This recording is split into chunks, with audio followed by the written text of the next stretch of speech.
Assalamualaikum warahmatullahi wabarakatuh. Perkenalkan, saya Ukri Majestri Putri.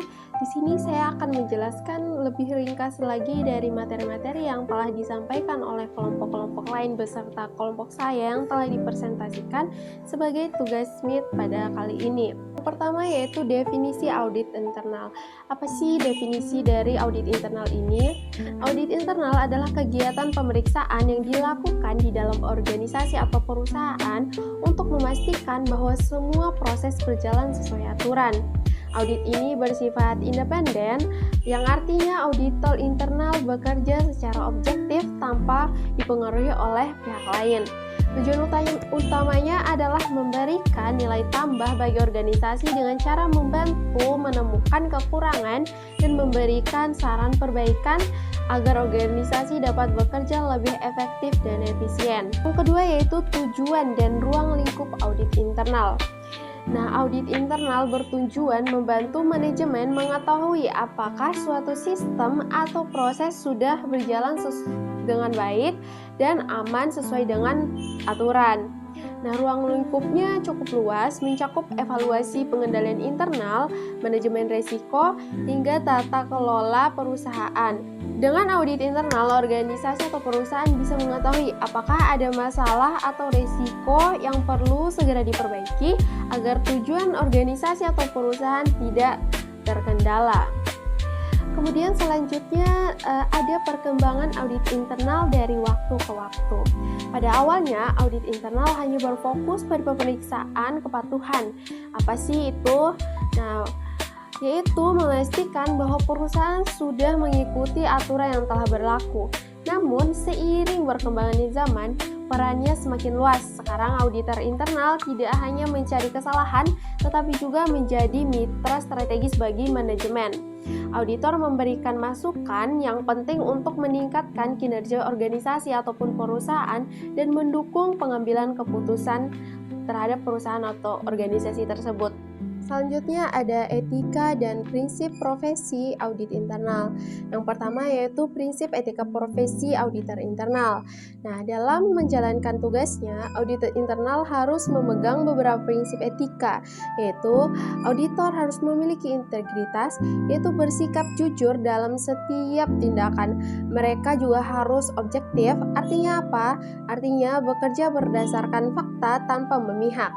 Selain itu, auditor wajib menjaga kerahasiaan informasi yang diperoleh selama proses audit.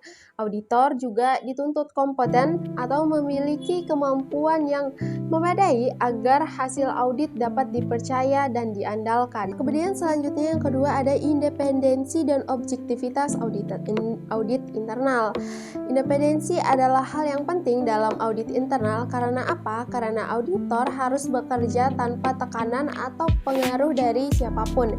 Dengan bersikap independen dan objektif, auditor dapat memberikan penilaian yang benar-benar sesuai dengan kondisi yang sebenar-benarnya yang ada di lapangan.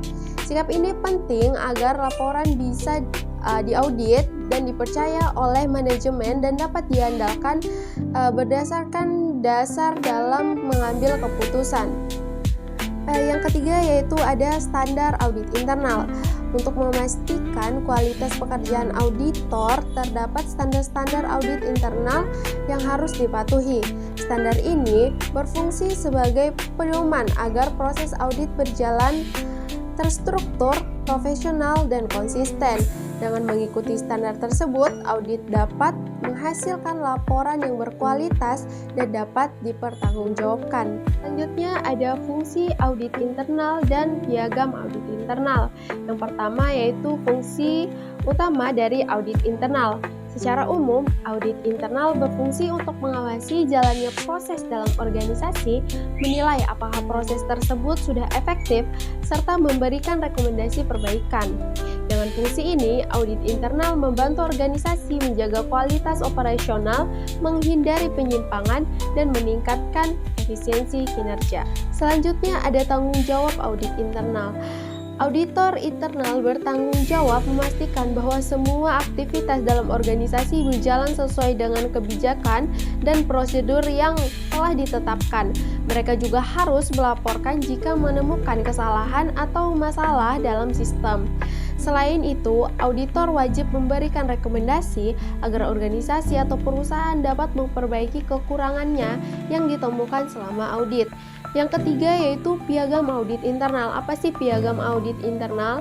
Nah, piagam audit internal adalah dokumen resmi yang menjadi dasar auditor dalam menjalankan tugas. Di dalamnya berisi tujuan audit internal, wewenang auditor, serta tanggung jawab yang harus dijalankan.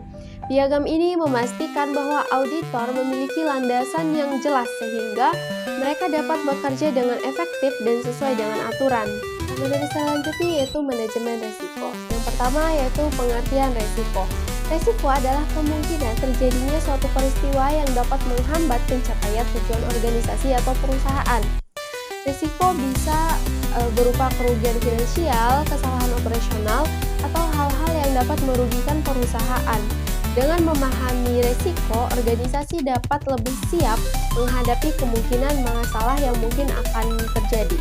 Selanjutnya adalah manajemen risiko. Apa sih manajemen risiko? Manajemen risiko adalah proses untuk mengidentifikasi dan menangani potensi risiko dalam organisasi. Dimulai dari mengenali risiko, menganalisis seberapa besar dampaknya, sehingga menentukan langkah terbaik untuk mengurangi atau mencegah risiko tersebut. Dengan manajemen risiko yang baik, organisasi dapat bekerja lebih aman dan stabil serta terhindar dari risiko-risiko yang akan terjadi di kemudian hari. Kemudian ada jenis-jenis dari risiko.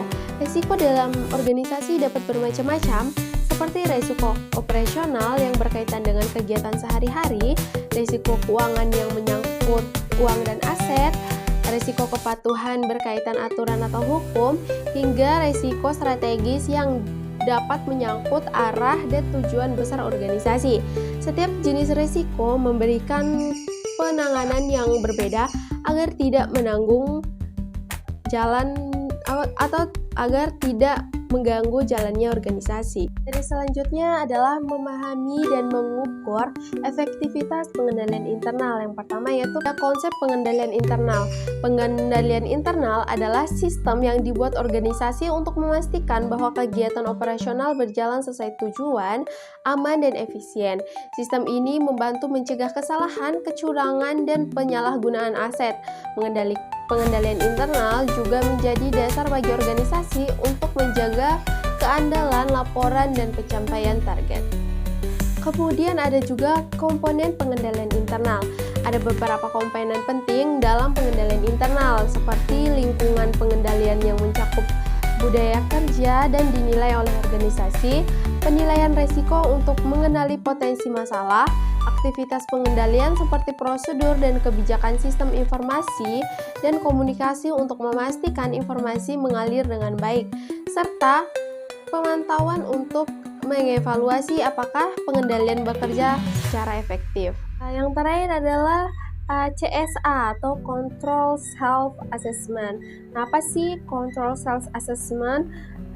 Control Self Assessment atau CSA adalah metode di mana unit kerja melakukan penilaian sendiri terhadap pengendalian internal dan risiko yang mereka hadapi.